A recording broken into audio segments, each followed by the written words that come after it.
მოგესალმებით. მედია კავშირი ობიექტივი პირდაპირ ეთერში განაგრძობს მაუწყებლობას. გადაცემით ახალგაზრდული სული.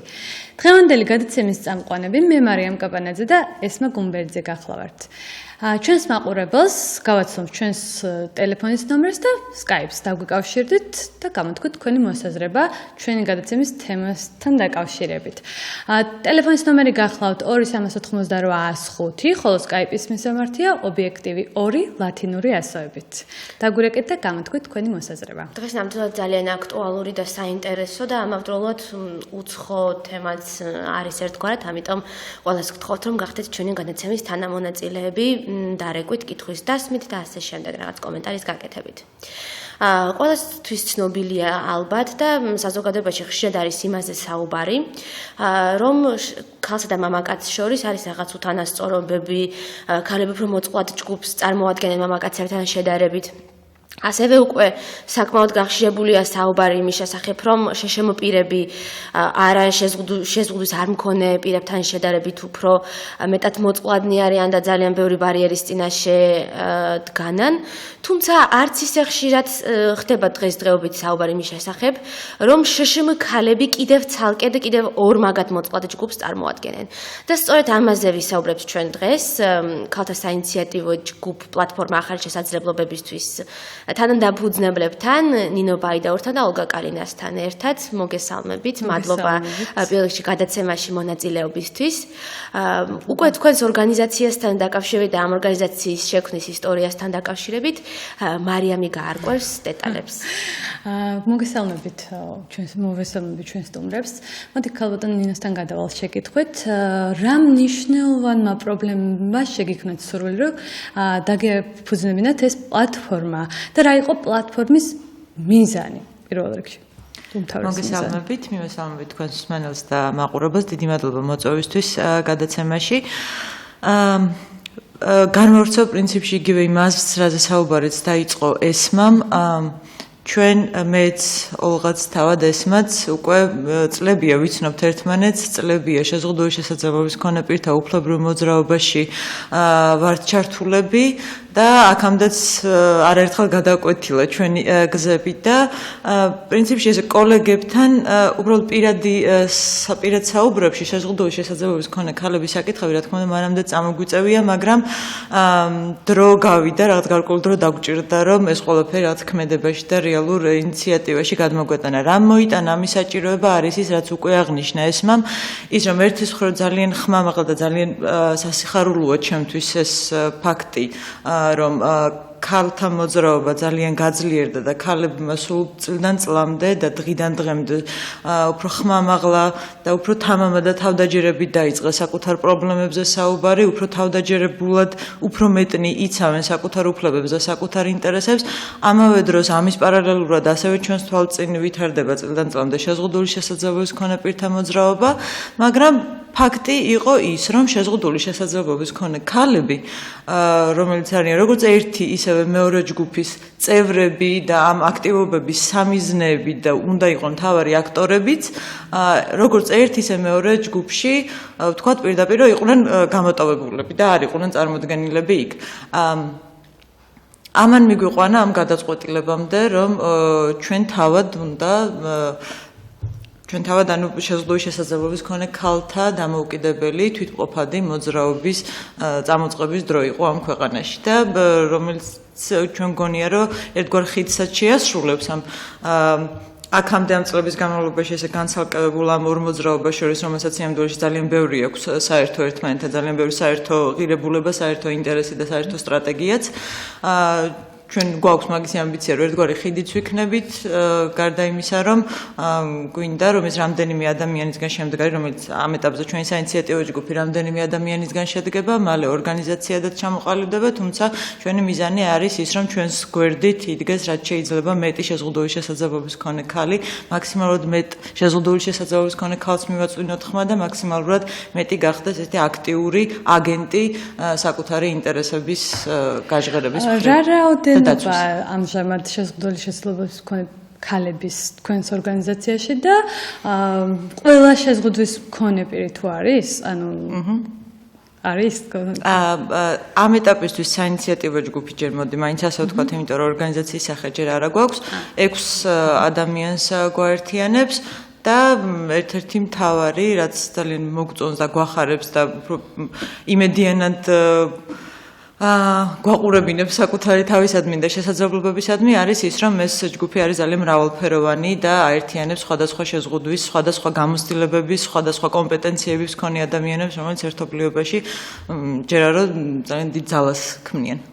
თვითონ შეზღუდული შესაძლებლობა იმდენად დიდი ბარიერია ზოგადად ჩვენ საზოგადოებაში და ამ ბარიერში კიდევ რა განსხვავება ქალსა და მამაკაცს შორის შშმ პირი ხომ ხშირად რაღაც ერთგვარ უსქესო ადამიანადაც არის მიჩნეული და შშმ პირი არის შშმ პირი ანუ ყველას თითქოს ერთნაირი პრობლემა არ აქვს ანუ იგივე გარემოს ხმისაწვდომობა განათლების ნაკლებობა რა გენდერული განსხვავებები არის აი ამ ჯგუფში თუ შეიძლება რომ ამაზე გითხრათ ნინო უფრო დეტალურად რა უფლებებში იზღუდება უფრო მეტად შშმ ქალების მიმართ ვიდრე შშმ მამაკაცების მიმართ შეზღუდული შესაძლებლობის მქონე ქალებს ისეთი ბარიერები რომელიც საერთოდ შეიძლება უცნობი იყოს და გაუგებარი ზოგადად ქალების ან შეზღუდული შესაძლებლობის მქონე პირებისთვის ასეთი ბარიერები არ აქვთ მათ უბრალოდ არა ძალიან ბრალიანად შეზღუდული შესაძლებლობის მქონე ქალებზე მოდის ორმაგი წნეხი გაორმაგებულია და ის ბარიერები და ის წნეხი რაც მოდის მათზე და შესაბამისად უფრო მეტი ძალის ხმევა და მეტი რესურსი არის საჭირო რომ ამ ბარიერებს და დაბრკოლებებს ებრძოლო უფრო კონკრეტულად თუ ვილაპარაკებთ Olgas აქვს იგივე ჩვენი პლატფორმის ფარგლებში ძალიან მოცულობითი სამუშაო გაწეული ჯანმრთელობის დაცვის სერვისებზე მისაწვდომობის მხრივ როგორც ინსტიტუციებში ისე ინსტიტუციების გარეთ საკუთარ გამოცდილებაზე შეუძლია Olgas ძალიან ამომწურავი პასუხი და ეს მიმართულება მინდა მას დავუტოვო რომ თავად ისაუბროს მაგრამ იგივე განათლება ახსენე ესმა და კი თითქოს გარემო თანაბრად მიუწვდომელი არის როგორც შეზღუდული ფიზიკური შეზღუდვის მქონე ადამიანებზე მაქვს ლაპარაკი, ვისთვისაც გარემოს მისაწვდომობა უფრო მნიშვნელოვანი საკითხია და თანაბრად მიუწვდომელი როგორც ქალისთვის, ისე მამაკაცისთვის, ხო? იგივე განათლებაზე წვდომა, მაგრამ ფაქტია, იგივე ჩვენი კლუბის ფარგლებში აღმოჩნდა, ჩვენთვისაც სიურპრიზი იყო ეს და პასუხისმგებელი უწყებისთვისაც განათლების სამინისტრო მაქვს ამ შემთხვევაში მხედველობაში, როცა აღმოჩნდა, რომ იმ ბავშვების საერთო რაოდენობაში, რომლებიც ჩართულნი არიან საჯარო განათლების პროცესში და სწავლობენ საჯარო სკოლებში, გოგოების რაოდენობა არის ბიჭების რაოდენობის ნახევარი. თითქმის ნახევარი. რატომ ხდება ეს? რა არის მიზეზი ამის გამომწვევი მიზეზი? და ხომ არ შეიძლება რომ დავუშვათ ეს დაუკავშიროთ იმას, რომ ზოგადად შშმ გოგონების რაოდენობა უფრო ნაკლებია ზოგადად ვიდრე ბიჭების. აი, საქმეც მაგაშია, რომ შეზღუდული შესაძლებლობის მქონე გოგონების რაოდენობა სულაც არ არის ბიჭების რაოდენობაზე ნაკლები. იგივე განათლების განათლების მიმართულებაზე ჩვენი პლატფორმის ერთ-ერთ მაწარმოებელმა სალომე მიქაძემ იმუშავა მის მონაცემებში და მის გაანალიზებულ მონაცემებში ძალიან თვალსაჩინო არის ის რომ აი მაგალითად საშუალო განათლების ეტაპზე ხომ არის ბიჭების რაოდენობა ორჯერ უფრო მეტი გოგონების რაოდენობაზე. აი მაგალითად პროფესიული განათლების და საშუალო შემდგომ ეტაპზე გოგოებისა და ბიჭების რაოდენობა თითქმის თანაბრდება და უმაღლესი განათლების ეტაპზე გოგოების რაოდენობა უკვე აჭარბებს ბიჭებისას. არანაირი სხვაობა არ არის იმ მხრივ, რომ იგივე ვთქვათ აკადემიური მოსწრება ბიჭებისა უკეთესია არავითარ შემთხვევაში. შეზღუდული შესაძლებლობის მქონე გოგონებზეა საუბარი ამ შემთხვევაში. აკადემიური მოსწრება არანაირად ნაკლები კი არა და პირიქით გოგონებისა უფრო მეტია. ძალიან სავალალო არის რეალურად ეს ციფრები და ამაზე გამომწვევ მიზეზებზე ხელაღებით საუბარი ალბათ ძნელი არის, მე მგონი ძალიან კომპლექსური არის ეს საკითხი და ბევრი სხვადასხვა ფაქტორი ურთიერთქმედებს აქ, მათ შორის ეს პატრიარქალური გარემო და კულტურა რაც გვაქვს, როდესაც ოჯახები არჩევენ ამ წირი რესურსების პირობებში, ხო, მით უმეტეს ახლა სოციალური ფონი ჩვენს ქვეყანაში საკმაოდ რთულია, ოჯახები არჩევენ რომ მეტი ინვესტიცია თუ ერთადერთი არა, ინვესტიცია ჩადონ ბიჭის განათლებაში, ვიდრე გოგონას განათლებაში, რომელიც გათხოვდება, პატრონს ჩაბარდება, ან და-ძმა მიხედავენ, ან ესეთი მიდგომები და არის. თანაც ძალიან მნიშვნელოვანი არის, რომ ამ შემთხვევაში, გოგონების შემთხვევაში არის ხოლმე შიში, რომ თუ კი ისინი გამოიყვანენ მათ გარეთ და სკოლაში და ვიღაც აღმოაჩენს, რომ მათ შეზღუდული შესაძლებლობა აქვთ, მათ გაცილებით უფრო გაუჭირდებათ ოჯახის შექმნა და ბიჭთან მიმართებაში ესეთი მოსაზრებები როგორც წესი არ არსებობს. არადა იგივე პრობლემა არის სოციალური რეაბილიტაციის კუთხითაც ან სოციალური რეაბილიტაციითაც უფრო მეტი ბიჭი სარგებლობს ვიდრე გოგონა შეზღუდული შესაძლებლობის მქონე და ჯერ კიდევ ანუ სტატუსის არ მქონე და ადრეული ჩარევის ეტაპზე, აი 3 წლამდე ბავშვებშიც კი. მიუხედავად იმისა, რომ გაეროს მსოფლიო ჯანდაცვის ორგანიზაციის ინფორმაციით, შეზღუდული შესაძლებლობის მქონე გოგონათა რიცხვი და ქალთა რიცხვი მამაკაცებზე გაცილებით უფრო მეტია. მოდი ოლგასთან გადავიდეთ, შეკითხვით, რა პრობლემებს გადააწყდა ამ პერიოდში თქვენი პლატფორმა დავიწყო, მოდი შევხვდი. პლატფორმა და თქვენი პრობლემის შესახებაც გვიანბა. თქვენ ხო თავად ბრძანდებით ხო შეზღუდული შესაძლებლობის მქონე პირი და მოდი თქვენი პრობლემის შესახებაც გვიანბეთ, შეიძლება. პლატფორმა საკმაოდ საინტერესო იმ კუთხით, რომ ნამდვილად გვაქვს რამდენიმე კატეგორიის შეშმ პირები გაერთიანებული, ეს იშვიათად ხდება და საქართველოსთვის ძალიან სასარგებლო შეიძლება იყოს, იმიტომ რომ ისედაც პატარა ქვეყანა ვართ და არ გვაქვს ფუფუნება, რომ ყავდეს რამდენიმე სხვადასხვა ძლიერი ჯგუფი, რომელიც იმუშავებს ადვოკაციაზე, შესაბამისად თუ გაერთიანებული ვიქნებით და ერთად ვიმუშავებთ, უფრო მეტი შანსი გვაქვს, რომ ჩვენი პრობლემები იქნება გაგონილი. რა ტიპის შეზღუდვის მქონე პირები არის გაერთიანებული, რომ მაყურებლისთვისაც ცხადი გახდეს? ანუ სენსორული პრობლემების მქონე ადამიანები არიან, მობილობის პრობლემების, შეზღუდვის პრობლემების მქონე ადამიანები და ფსიქიკური პრობლემების მქონე ადამიანები. ანუ მე წარმოვადგენ ფსიქოსოციალური პრობლემების მქონე ადამიანთა ჯგუფს ამ შემთხვევაში. და მიუხედავად იმისა, რომ მცირე რაოდენობა გვაქვს ჯერჯერობით ჯგუფში, თითოეული ადამიანი აქვს საკმაოდ დიდი გამოცდილება ამ სფეროში და ცოდნა და ასევე აქვს კონტაქტები სხვა, ანუ თავის ჯგუფთან, ანუ შესაბამისად შეგვიძლია ვთქვათ, რომ მაინც და მაინც გვაქვს უფრო ორგანიზაციების ან ჯგუფების გაერთიანება ვიდრე ინდივიდების.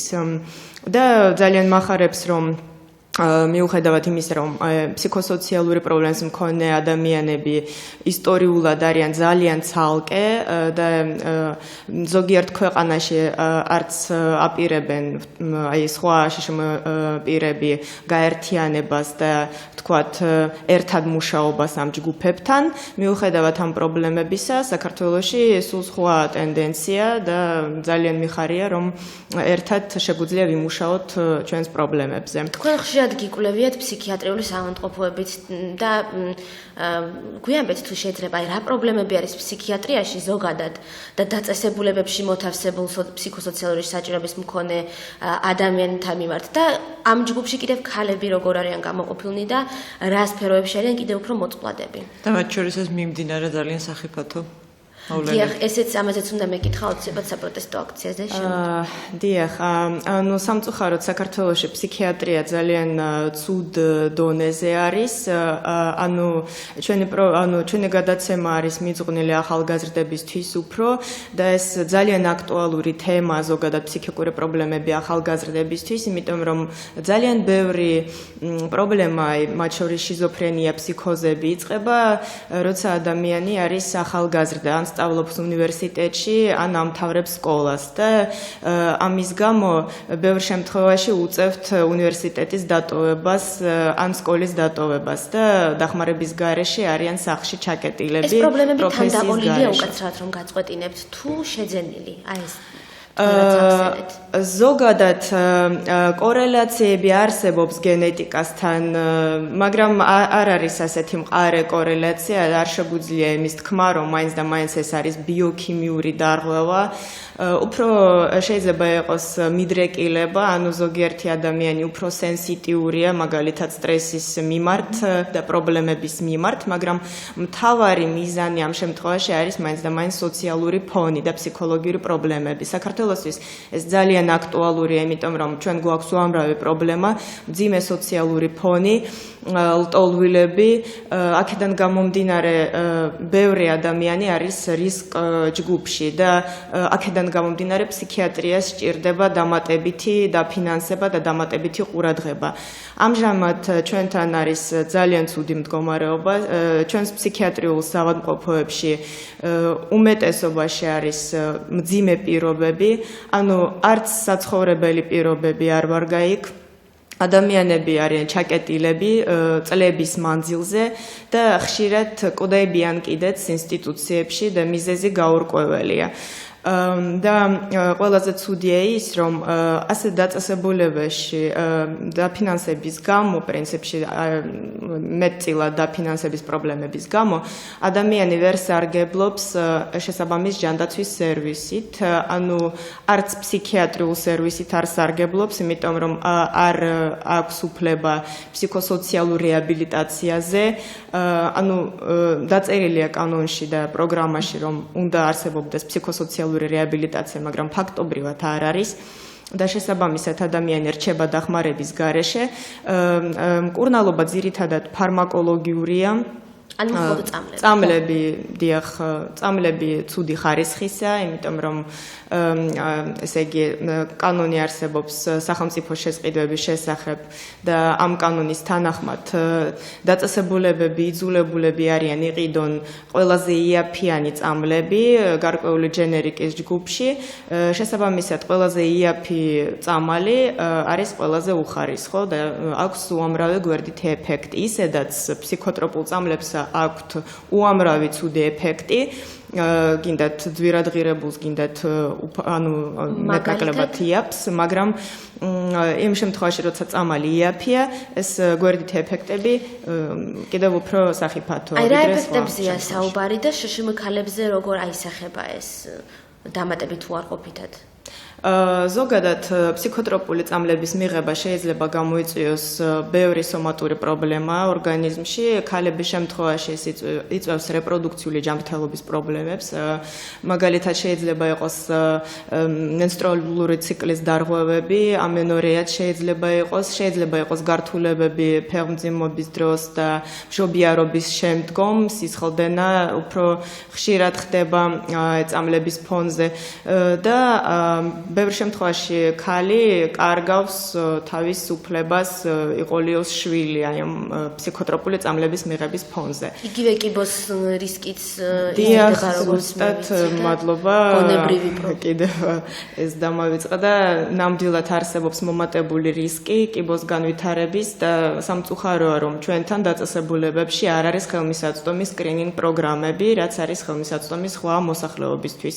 ანუ თუ ქალი არის ჩაკეტილი ინსტიტუციაში, ის არ არის ჩაკეტილი ორი თვით ან ორი კვირით. ბევრ შემთხვევაში არის ჩაკეტილი წლობით და სიცოცხლის ბოლომდე და არ არის დაცული კიბოს განვითარებისგან.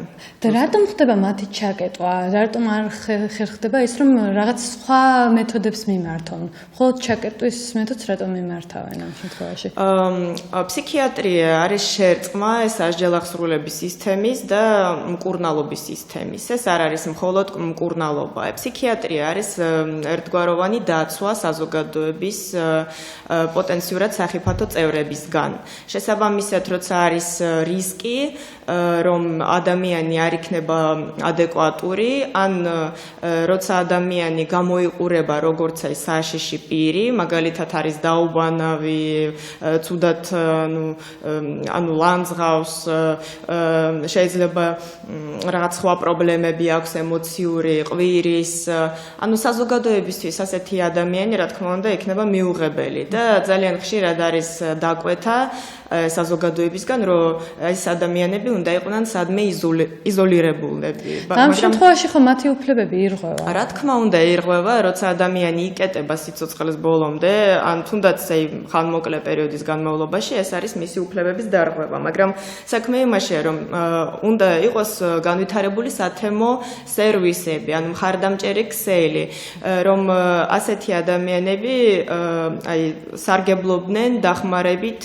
თემში და არა სადმე ინსტიტუციაში. ანუ უნდა იყოს განვითარებული დისპანსერების ქსელი, უნდა იყოს დღის სარეაბილიტაციო ცენტრები, სადაც შესძლებენ მოსვლას დღის განმავლობაში და გარკვეული თერაპიების გავლა.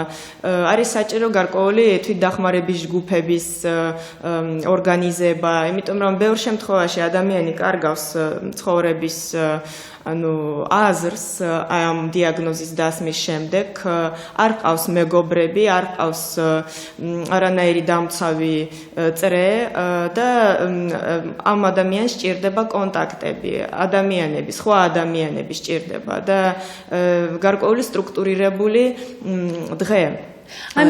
თქვენ ჩამოთვლითაგან ყველა რაც კი ჩამოთვალეთ, როგორ შეიძლება ეს შეიქმნას? ამას სახელმწიფო უნდა ქმნიდეს თუ შეიძლება რაღაცა არასამთავრობო ორგანიზაციები შეიქმნას და მათი დახმარებამ ესე მოხერხდეს?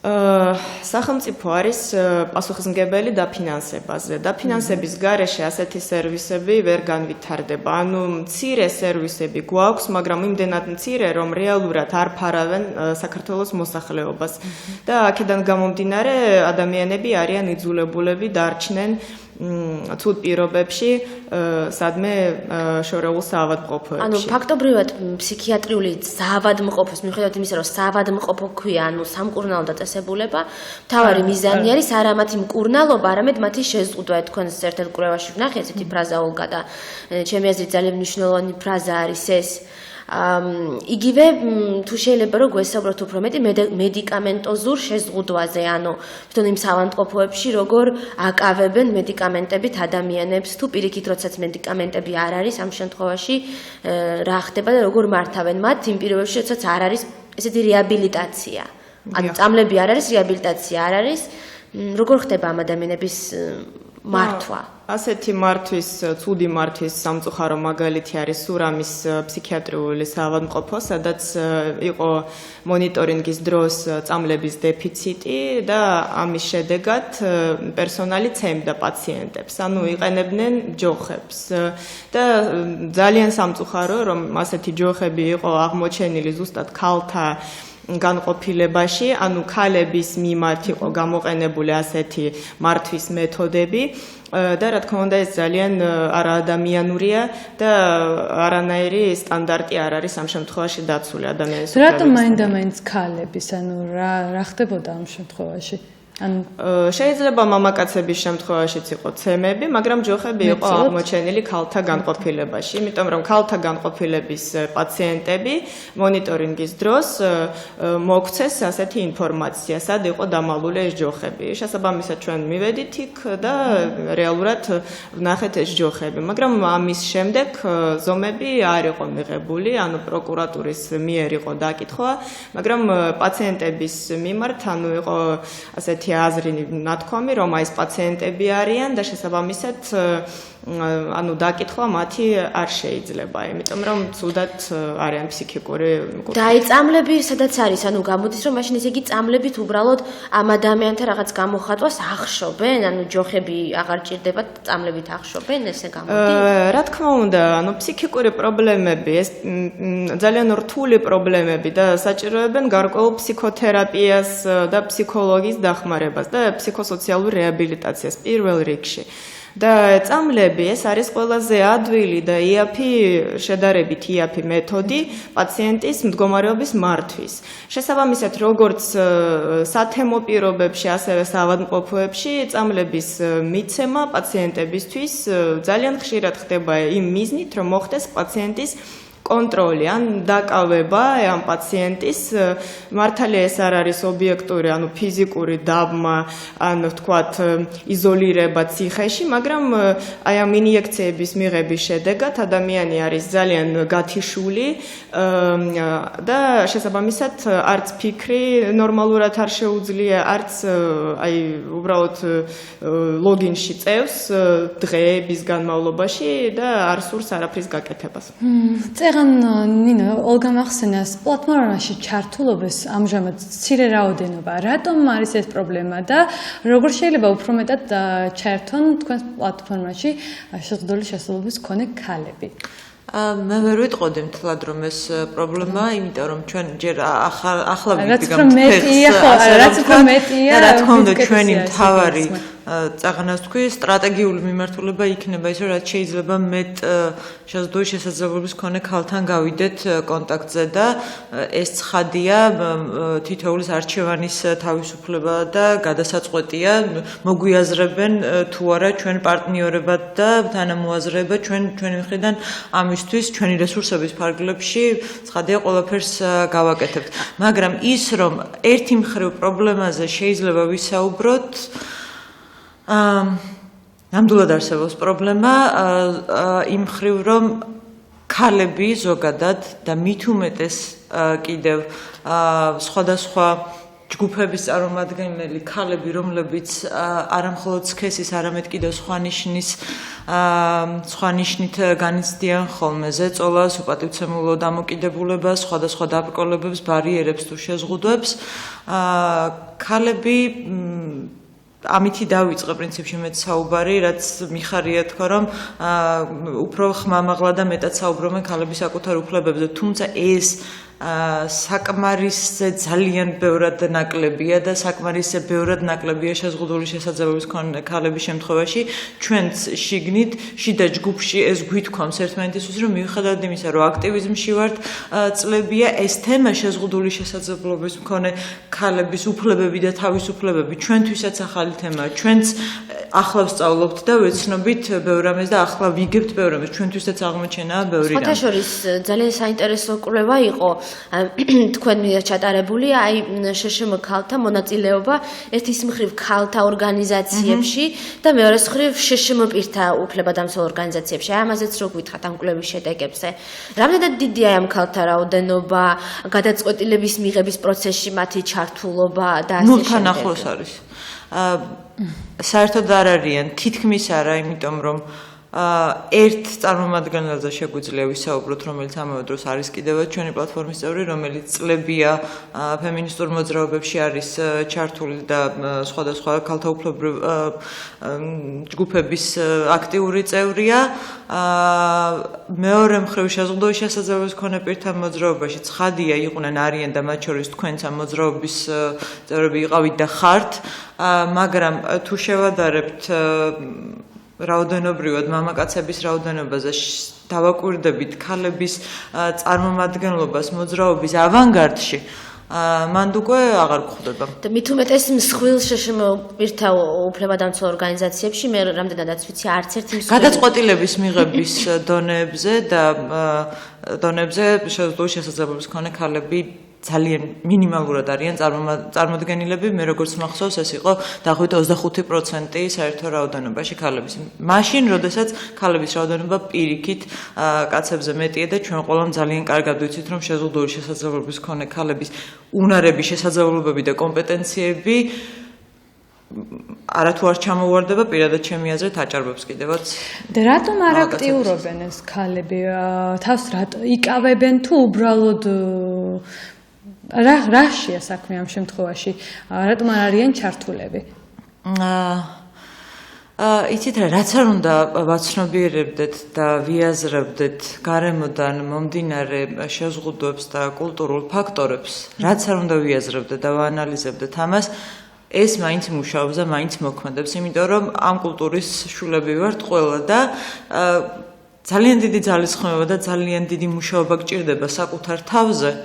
ის რაც მამაკაც შეზღუდული შესაძლებლობის მქონე იქნება თუ არ იქნება სქესის გამო უბრალოდ ეს პრივილეგია ენიჭება ქალებს ეს მოსაპოვებელი გვაქვს ქალებს ეს მოსაპოვებელი გვაქვს ხოლმე ძალიან დიდი ბრძოლის შედეგად თანაც ეს რა თქმა უნდა ადვილი არ არის ამას ჭირდება დრო და ამას ჭირდება რესურსი და ამას ჭირდება თანამოაზრეები და ამიტომ არის რომ ქალები ისევე როგორც შეზღუდული შესაძლებლობის მქონე ადამიანი, ზუსტად იგივე ლოგიკაა, რატომაც და რაზეც აღარავინ აღარ დავობს, რატომ გამოიყო თქვათ ზოგადად ადამიანების უფლებების კონტექსტიდან ცალკე იგივე შეზღუდული შესაძლებლობის მქონე პირთა უფლებები, ხო? იმიტომ რომ რაღაც ამ საერთო ქვაბში რაღაც აბსოლუტურად ჩაკარგვა ხდებოდა ინდივიდუალური საჭიროებების და სპეციფიური საჭიროებების.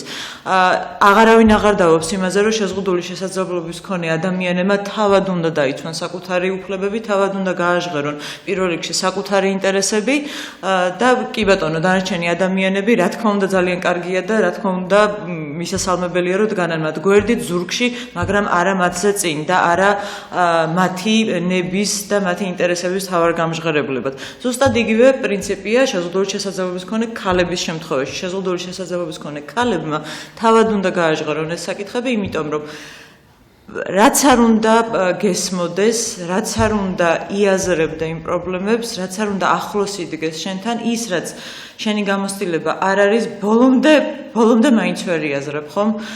შეზღუდული შესაძლებლობის მქონე კაცი თუ შეზღუდული შესაძლებლობის მქონე არ მქონე ქალი კი აუცილებლად უნდა იყვნენ შეზღუდული შესაძლებლობის მქონე და ვიყოთ შეზღუდული შესაძლებლობის მქონე ქალების თანამოაზრეები და მათი თანამებრძოლები, მაგრამ ბოლომდე იმ საჭიროებებს ვერ გავაჟღერებთ და ბოლომდე არ გვაქვს იმისი კომპეტენცია ზუსტადაც რომ ვილაპარაკოთ ამ პრობლემების მოგვარების გზებზე, რაც მისაღები იქნება თემისთვის. არაფერი ჩვენსთვის, ჩვენს გარეშე. აი ეს მოკლედ შეიძლება მეთქვას ყველაფერი.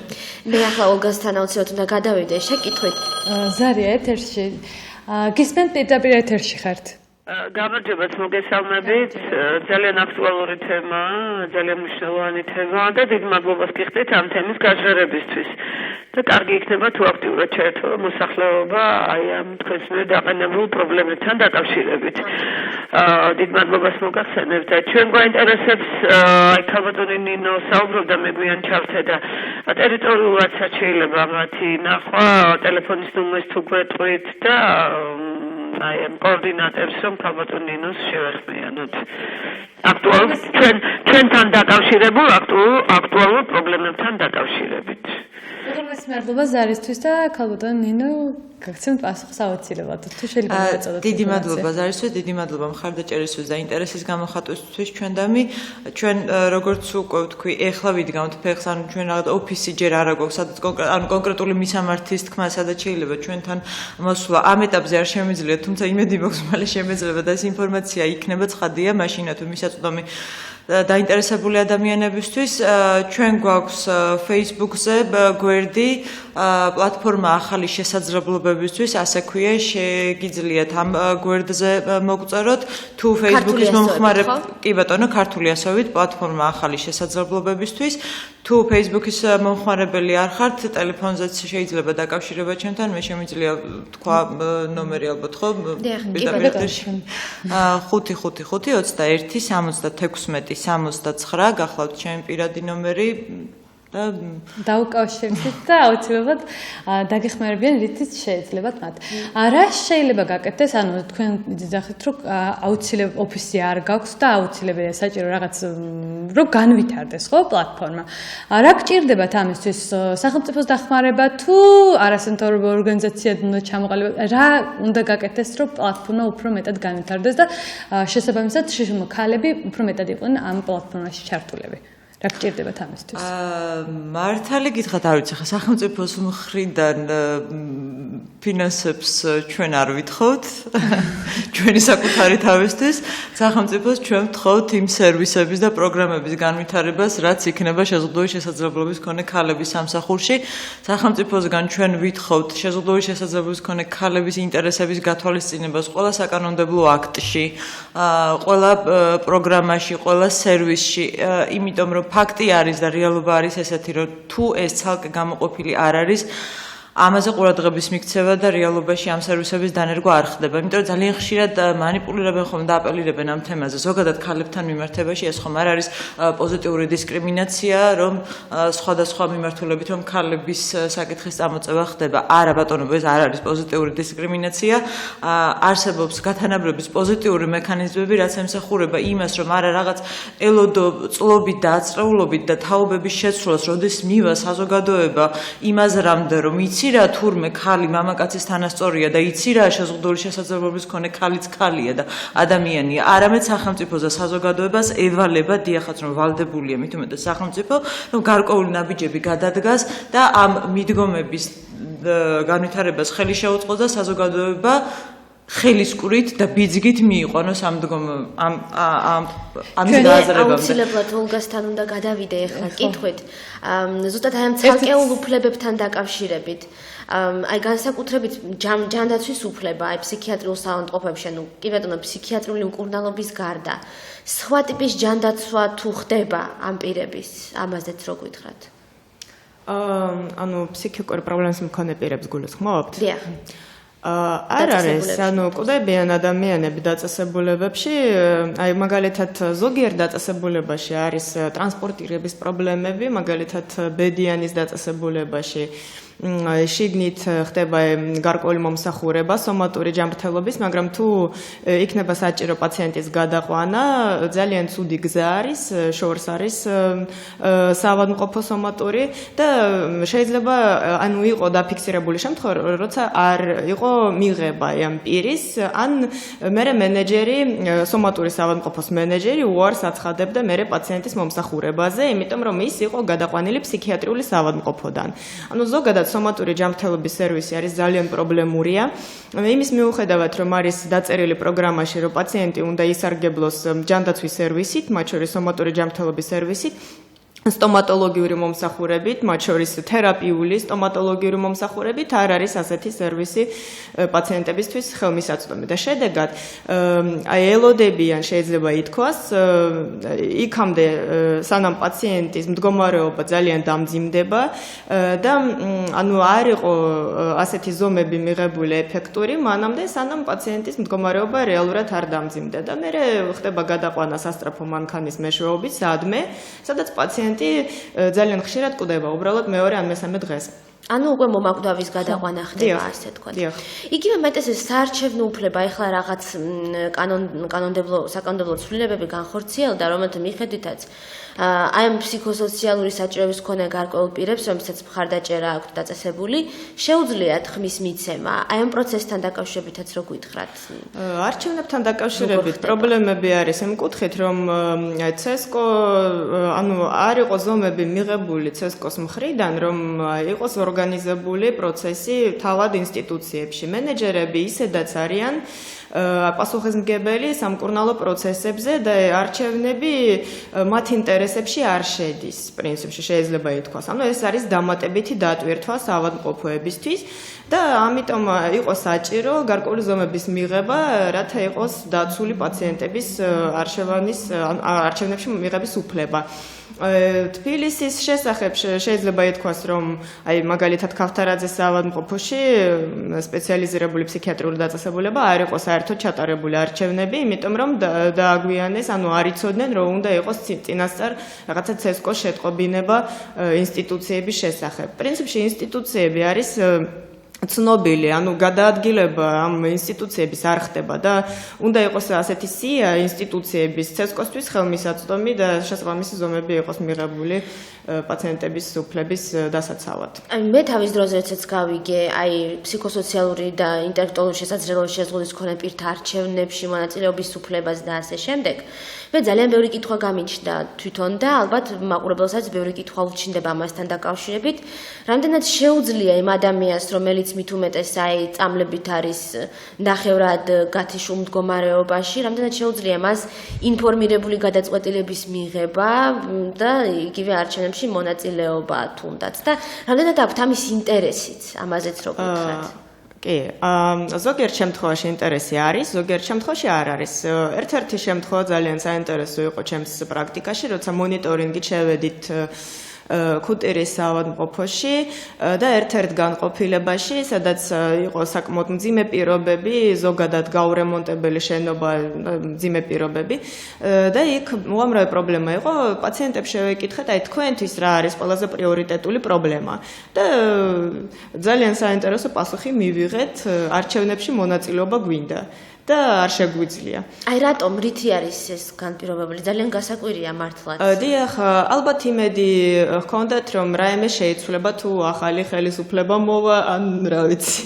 ანუ ასეთი იმედი ალბათ ჰქონდათ, მაგრამ კიდევ ერთი ვერსია მაქვს, რომ უბრალოდ აი არჩევნებში მონაწილეობის უფლება ეს არის ძალიან სოციალური პროცესი, რომელიც აერთიანებს საზოგადოებას. ანუ თუ იღებ არჩევნებში მონაწილეობას, ეს ნიშნავს, რომ შენ ხარ საზოგადოების სრულფასოვანი წევრი.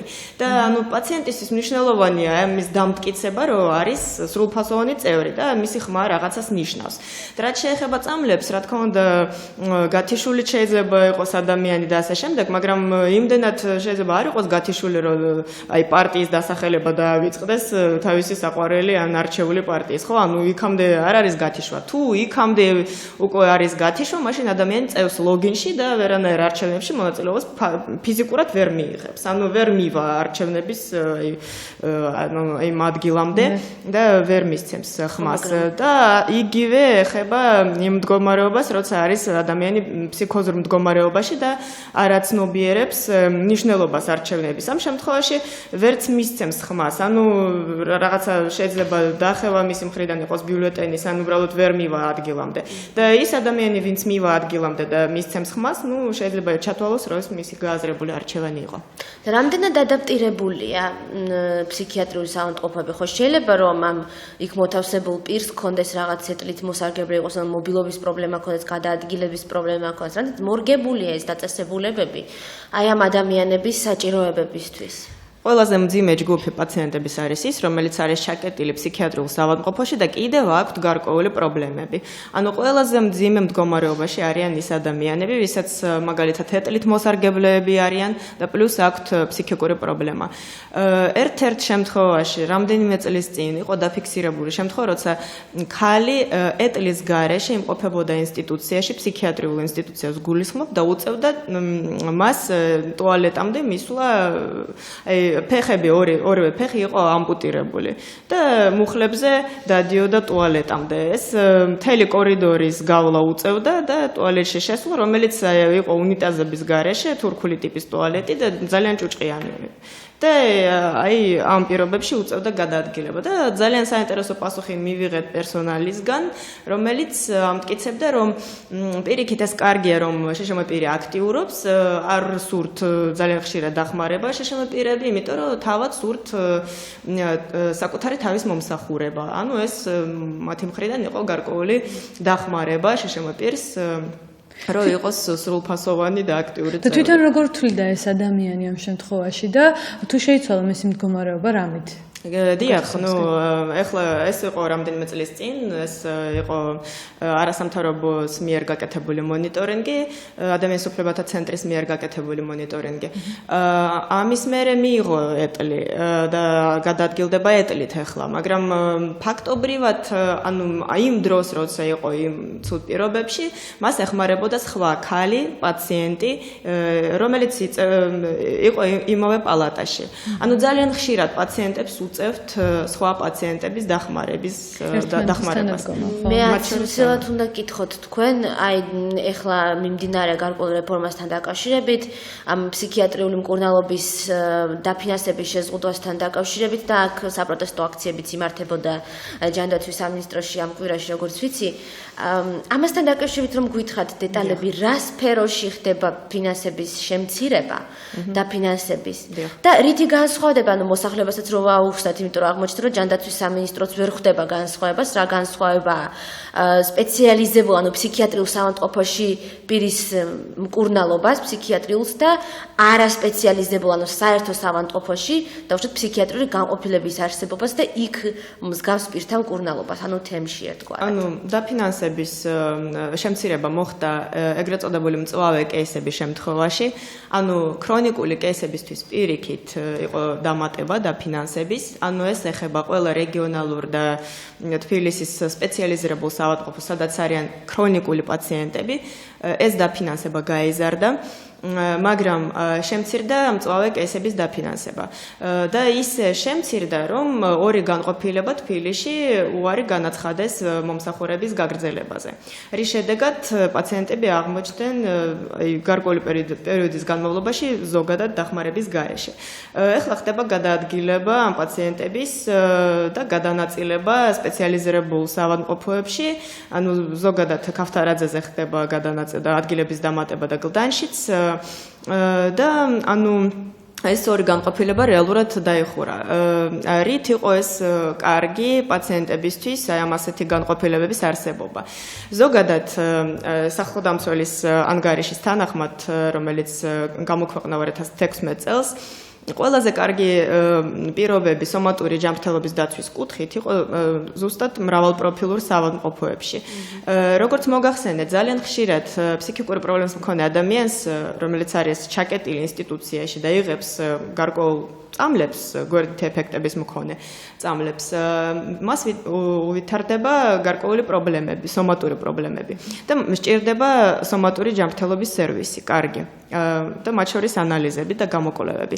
მრავალპროფილურ საავადმყოფოებში ეს ადვილია და შესაძლებელია. სხვა ინსტიტუციაში არ არის ასეთი სერვისი. ეს საუბარია დროებით მკურნალობაზე, ხო? ანუ მწვავე ნიშნავს, რომ დროებითი პაციენტები არიან, ხო, ასე ვთქვათ.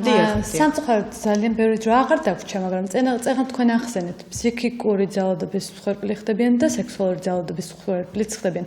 ფსიქიკური ძალადობის მსხვერპლი უკვე ძალიან ვრცელად განვიხილეთ და თუ შეიძლება მოკლედ გითხარით სექსუალური ძალადობის შესახებ, რა ფაქტები დაფიქსირდა? ანუ სექსუალური ძალადობის შესახებ იყო გაკეთებული კვლევა, ეს იყო PHR-ის მიერ გაკეთებული, მათ შორის კვლევა და დასტურდება, რომ იმ ქალს, რომელიც აქვს გარკვეული დიაგნოზი და საფრთხე, რომ აღმოჩნდება ინსტიტუციაში, ემუქრება ძალიან დიდი საფრთხე, რომ გახდეს ძალადობის მსხვერპლი, იმიტომ რომ მის ოჯახში, ან მისი მეურვე შეიძლება იყოს, ან მისი ნათესავი ახლო, ან რა ვიცი ვინმე სხვა შეიძლება ემუქრებოდეს რომ გაგზავნის ინსტიტუციაში თუ არ მოხდება გარკვეული მაგალითად манипуляციების ჩატარება, ანუ მათ შორის სექსუალური კავშირის დამყარება. ხშირია ეს შემთხვევები დღესდღეობით? სტატისტიკა არა გვაქვს, ეს არის ძალიან მძიმე სფერო და ამაზე არ საუბრობენ როგორც წესი, მაგრამ აი გაუპატიურებაზე შეიძლება ითქვას, რომ არის შემთხვევები, როცა მაგალითად ქალი არის ფსიქიკური პრობლემის მქონე და მიდის სადმე ან რა ვიცი, ხედავენ რომ ის დაუცველია, უფრო ხშირია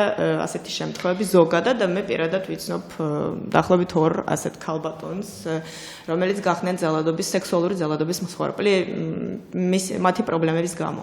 აი მე ძალიან მინდა აუცილებლად გითხოთ ფსიქიატრიულ საავადმყოფოსა და ციხეს შორის პარალელზე, იმიტომ რომ ნამდვილად ჩნდება ასოციაციები, რომ ეს ადამიანები ერთგვარად განაჩენის გარეშე, დანაშაულის ჩადენის გარეშე ფაქტობრივად არიან ციხის პირობებში. ამაზე რო გააკეთოთ. დიახ, იმ განსხვავებით რომ არ აქვს უფლება ადვოკატზე, პრინციპში არ აქვს საჩივრის დაწერის უფლება, იმიტომ რომ როცა მოუნდებათ ეს გამოიწვევს უფრო წამლების მომატებას მათ შემთხვევაში. იყო შემთხვევები, როცა ეს საჩივრების დახევა მოუწიეთ, იმიტომ რომ იყო მუქარა პერსონალის მხრიდან, რომ უფრო მომატებული დოზის მიღება მოუწევთ და შესაბამისად უარი მე თქვენს საჩივრის გაგზავნაზე და თუნდაც იყოს ეს საჩივრის გაგზავნა, მაინც ძალიან ბევრია დამოკიდებული ფსიქიატრის პოზიციაზე და მის დასკვნაზე და თუ ფსიქიატრის დასკვნა იქნება, რომ ეს ადამიანი არის სახიფათო და საფრთხეს უქმნის საკუთარი თავისთვის ან სხვაებისთვის და რა ვიცი, იყო მიზანშეწონილი მომატებული დოზის წამლების გაცემა ამ ადამიანისთვის, მაშინ ვერავინ ვერ შეედავება გარდა სხვა ფსიქიატრის. ნინო, მოდით გითხარით, თუ არის განვითარებად ქვეყნებში მსგავსი შიშმოპირთა ქალთა უფლებების დამცველი ორგანიზაცია, თუ არის თქვენთვის ცნობილი ამის შესახებ და თუ შეგიძლიათ თუ ყოფილა შედარება ან რაიმე მსგავსი თქვენს პლატფორმასთან შედარებით, ან რამდენად ანუ რა პრობლემებს აწყდება საქართველოს შიშმოპირთა ქალები და საზღვარგარეთში ანუ განვითარებული ქვეყნების ქალები. ეს უნდა ვთქვათ, რომ ის რაზეც ჩვენ საუბრობთ, ამ პრობლემებზე რაზეც ჩვენ საუბრობთ, ეს რაღაცა ექსკლუზიურად ქართული პრობლემა არ არის და ცხადია შეზღუდული შესაძლებლობის მქონე ქალები ასევე ყველგან, ყველა ქვეყანაში, მათ შორის ყველაზე მაღალ განვითარებულ და იმ ქვეყნებში, სადაც შეზღუდული შესაძლებლობის მქონე პირთა ერთი მხრივ თუ მეორე მხრივ ქალთა უფლებრივი მდგომარეობა შეიძლება ითქვას, რომ საუკეთესო მდგომარეობაშია მსოფლიოს დანარჩენ ქვეყნებთან შედარებით. ეს არის აპრიორი ესეთი აქსიომა, რომელსაც პირდაპირ შეზღუდული შესაძლებლობის მქონე პირთა კონვენციაც და მისი მეექვსე მუხლის, რომელიც შეზღუდული შესაძლებლობის მქონე ქალებს ეხება, გაეროს კომენტარები ამბობს, რომ აპრიორი აღიარებ მაგას, ამას არ სჭირდება დადასტურება, რომ შეზღუდული შესაძლებლობის მქონე ქალები შეზღუდული შესაძლებლობის მქონე მამაკაცებთან და სხვა ქალებთან შედარებით გაცილებით მაღალი რისკის ქვეშ არიან და გაცილებით მეტ შემთხვევებში და ხშირად ექცევიან ძალადობის, უპატივცემულო დამოკიდებულების, ღირსების შემლახავი მოპყრობის ქვეშ, ვიდრე სხვა ადამიანები. თუმცა სამწუხაროდ ჩვენ კონკრეტული მონაცემები, კონკრეტული საქმეები, რომელიც წარმოებაში იქნებოდა და კონკრეტული სტატისტიკა არ გვაქვს. თუმცა ეს ფაქტები ხდება და სხვათა შორის ზუსტადაც რომ განსაკუთრებით ფსიქოსოციალური საჭიროების მქონე ქალები არიან როგორც წესი ძალადობის რისკის ქვეშ და ძალიან დიდი პროცენტი არის მათში ყველა ქვეყანაში, რომ ძალადობის მსხვერპლია, ასევე იგივე ფიზიკური შეზღუდვის მქონე